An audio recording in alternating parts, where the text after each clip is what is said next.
This actually is something that we see as a huge opportunity in front of us. You are right when you say that we are less than 2 pairs per person, while in terms of the overall numbers, India is the second largest market. Right. Because our per pair consumption is very small compared to any of the other larger developed nations, but so is our per capita.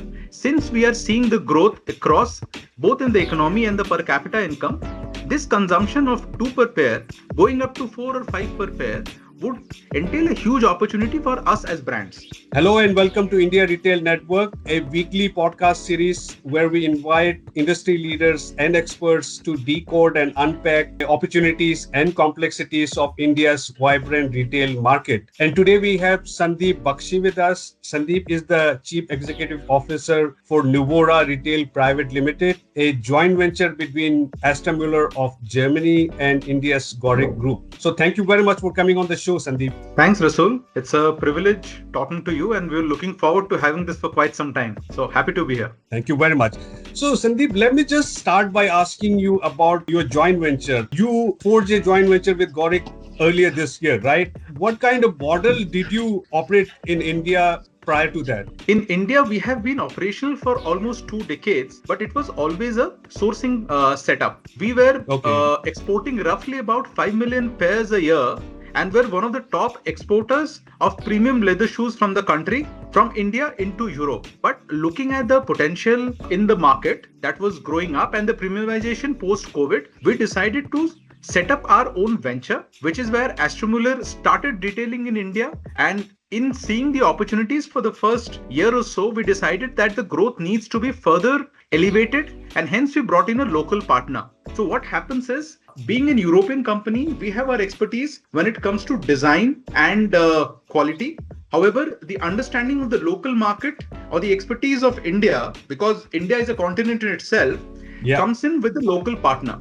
So hence we added Goric to the scheme of things, and we are looking at becoming one of the most well-known footwear brands in the country as we move ahead over the next decade. You talked about the potential of India because you were primarily used India as a sourcing hub. Then you started selling to Indian consumers, and you talked about the potential. What is the potential? See, if you look at the Indian market today, the footwear market compared to the overall fashion industry, the footwear market is still in the process of development. If I see the industry figures, in the year 2023-24, market was about 17 odd billion. This would almost double to about 30 plus billion in the next 7 to 8 years. So by 2032, this number would almost double. So that's where we see a lot of opportunity across all price points. And the majority of the growth would come from the smallest sector in terms of percentage, which is the premium top of the line products. And that's where we see a large white space available for Bugatti as a brand. We largely operate between, let's say, $100 to $200 euro price point, which is between 7 to 8,000 to upwards of 20,000.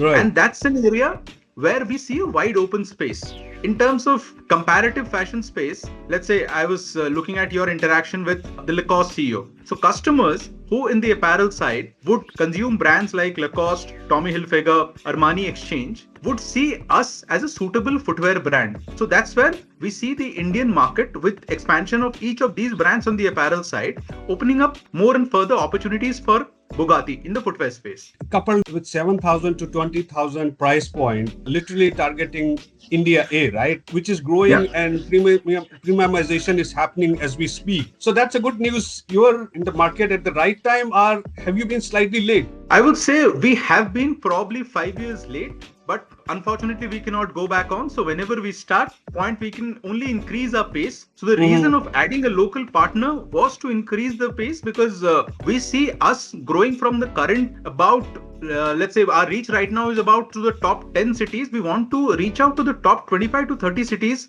in the next couple of years, and hence the business model and the growth plan. So we will do all our best to catch up on the lost time. And Sandip, you have been veteran in the retail market, and also a chunk of your stints have been with shoe brands like, Adidas, Reebok, Aldo, and a lot of others. And you have seen the market growing, right? But we still have a very long way to go we per capita consumption of shoes in India is very small compared to it's less than 2 compared to 5 of China. So there is a lot of catching up to do. Are we catching up, and how much time will it take? This actually is something that we see as a huge opportunity in front of us. You are right when you say that we are less than 2 pairs per person, while in terms of the overall numbers, India is the second largest market. Right. Because our per pair consumption is very small compared to any of the other larger developed nations, but so is our per capita. Since we are seeing the growth across both in the economy and the per capita income, this consumption of 2 per pair going up to 4 or 5 per pair would entail a huge opportunity for us as brands. And that is what we are looking at. The bigger thing is, if you went, let's say when we started our careers, we might be of almost similar age.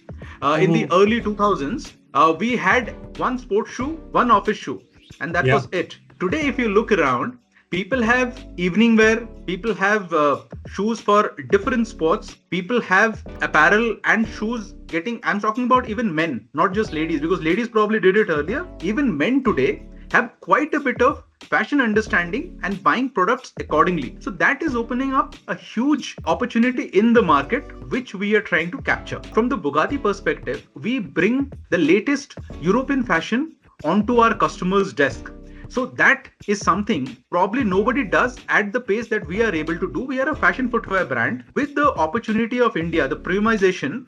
We see that as a huge opportunity of growing both the size of the pie as well as our share in that market. I'm sure your TG would be India A, right? That consumes the best of the best of the worlds. Your products are priced between 7,000 to 20,000. Do you import most of the products? No, that's the best part. There are two things to it. One is our products. Part of it used to be imported, but now with the BIS certification, we have moved everything getting manufactured here in India. So the way we talk to our consumers, it is designed in Italy and Europe, but made in India. As an Indian who wants to support the local industry, I also see it as a huge opportunity where we are able to increase our local manufacturing significantly, and the kind of efforts Bugatti has done in the market, it actually helps our factories also to improve their expertise, which let's say goes back and overall expands the abilities of our factories to manufacture for different brands beyond us. Right. And you export. How much you export out of India? Roughly about 5 million pairs. Okay, 5 million pairs, right. I'm not sure, in leather industry, we don't have any issues with the capacity. But, when you talk to global sneaker brands, they say we have a capacity constraint in India because the best of the lot cannot be manufactured in India and must be imported. Is this the case for you as well? So there is a lot of truth in what you just mentioned. In India, the leather footwear industry is much more developed than the sneaker ones, because when it comes to the manufacturing capability for sneakers, most of the world was dependent on China as a base. However, in the recent past, because of the growing market in India, the opportunity, the duty structure, and now BIS, slowly the Indian setup also has been growing. As a brand, Bugatti has helped quite a few factories in our network to develop these capacities so that they are able to make for us here in India as well as with us export to Europe. Now, this is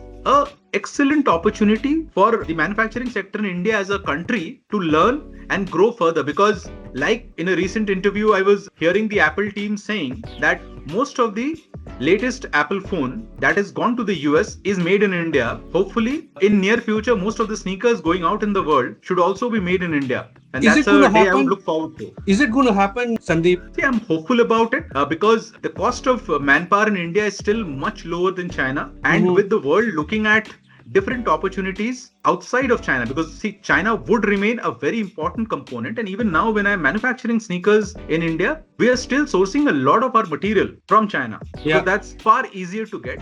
But once a large hub gets established, the other smaller components, those are the factories that still gets developed over a period of time. So over the next decade or so, I'm positive that India will become a significant contributor. Whether it becomes number 1, number 2 or number 3 will be seen. But given that our availability of manpower and the cost of manpower will be lower than most of the large economies in the world, given that situation, we probably would have a very large opportunity of building the manufacturing base for the world. Right. But there are a lot of challenges. Would you like to list some of them? The biggest challenges is the kind of bureaucratic structure we have. The amount of approvals we need to take for every single thing, including the fact that, let's say, as an organization, we have to open stores. Even for opening a retail store, a factory is still way more complicated. A retail store is just setting up a store somewhere anywhere in the country.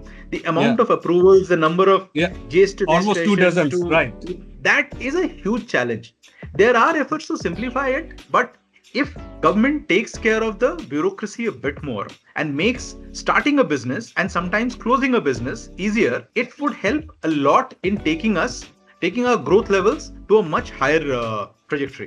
Right. AstorMueller also exports a lot of stuff from out of China. What has been your China experience? Like, what are the things we can learn from China's experience?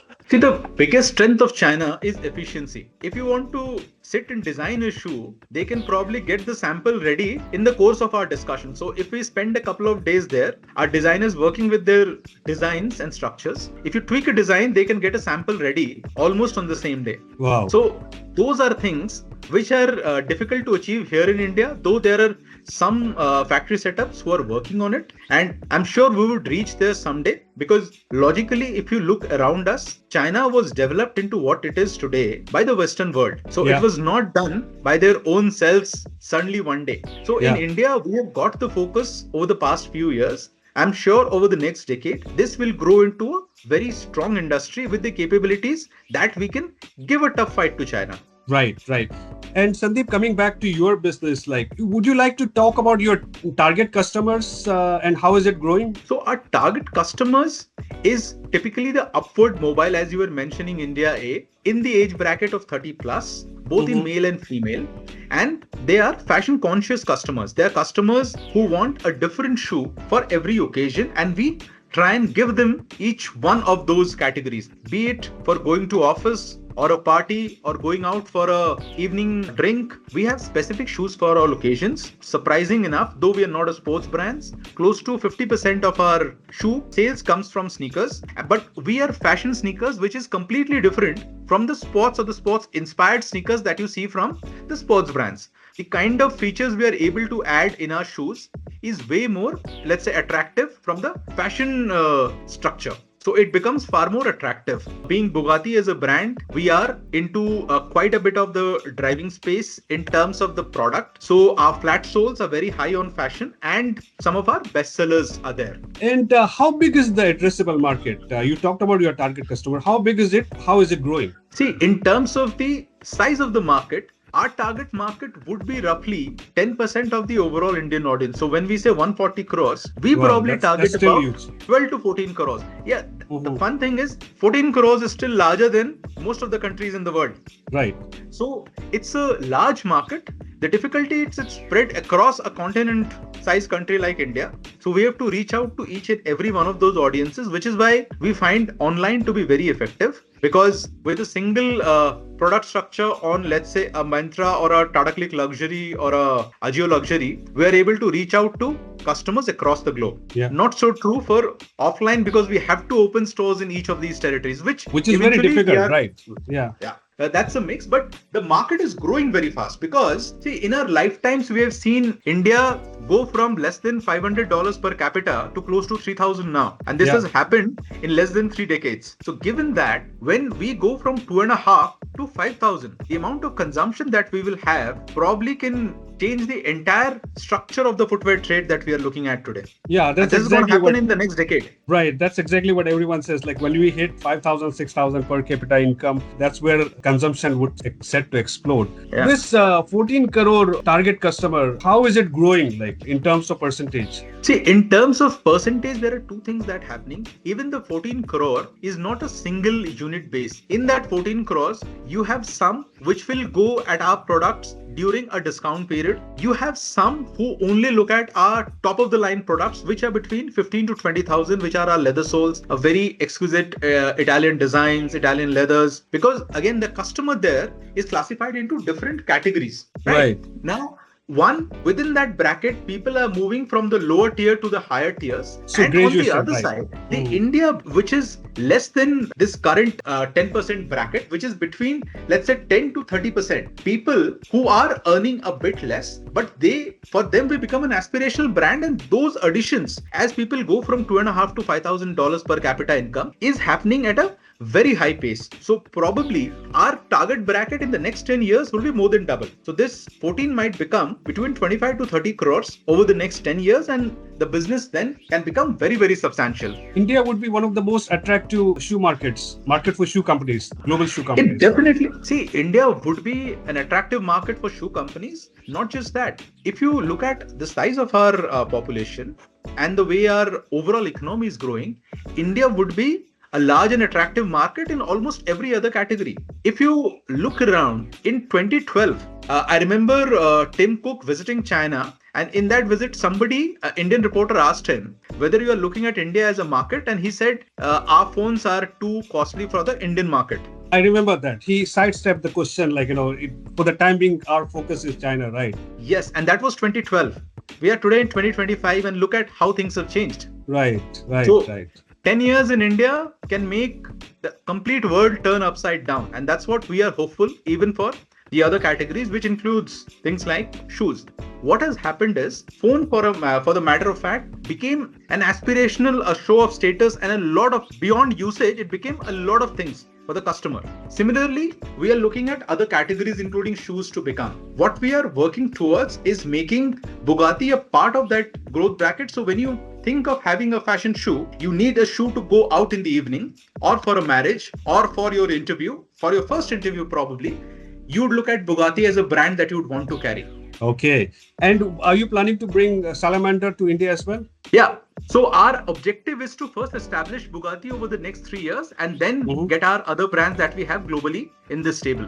When you say establish, what are your plans? What kind of scale you are looking at? While we are not very keen on exact numbers, but what I can tell you is our first benchmark is to hit 100 crores in the next couple of years, and then 500 crores before 2030. So these are two benchmarks that I have for Bugatti as a brand. But overall, as an organization, we'll be larger because we'll keep on adding the additional brands as we are discussing. On this note, all the best to you, Sandip, and thank you very much for your time. Appreciate it. Thanks, Rasul. It was a pleasure talking to you.